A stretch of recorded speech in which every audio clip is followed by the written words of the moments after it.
A Baltimore judge has ordered the release of Adnan Syed after overturning his 1999 murder conviction. Now,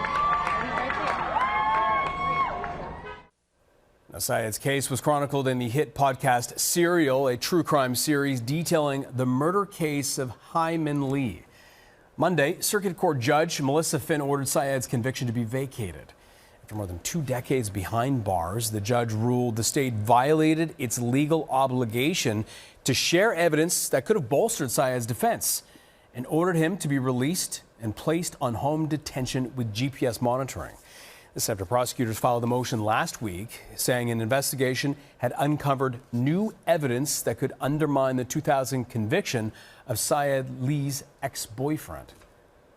Prosecutors say they are not asserting Syed's innocence, but lack confidence, quote, in the integrity of the conviction. The state now has 30 days to decide to seek a new trial date or dismiss the case.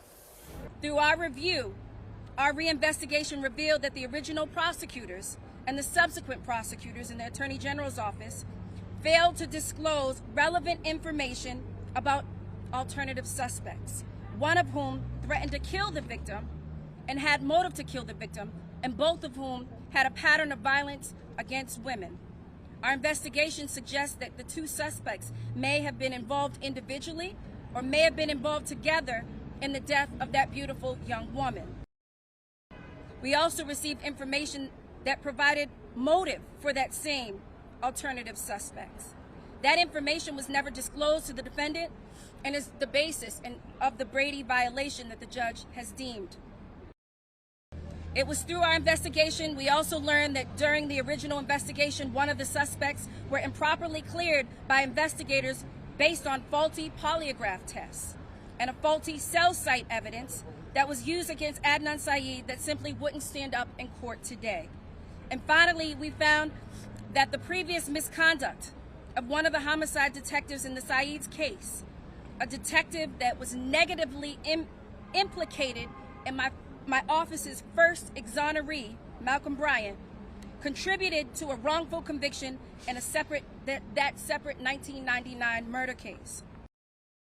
At this stage, the trial has been set in for a new trial date because we're not yet declaring Adnan Syed is innocent, but we are declaring that in the interest of fairness and justice, he is entitled to a new trial.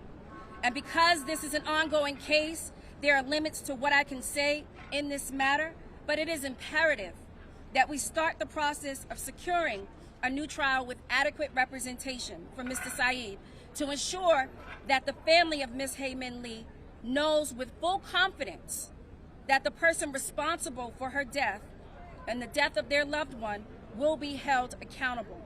Ms. Lee's family deserve closure. They deserve justice, and we intend to fight for that. Honestly, I was just so overwhelmed with extreme happiness that his family was finally going to be able to see him and just be happy. And I just hope that, the rest of this trial, the Lee family is also able to get justice and they're also able to get some closure as well. But I was just so happy for all of this. The way the state's attorney's office acted in this case is just inexcusable. They knew about this for more than a year. It was clear from their conduct they absolutely did not want to afford this victim any meaningful opportunity to address this motion. My clients, all they wanted was information.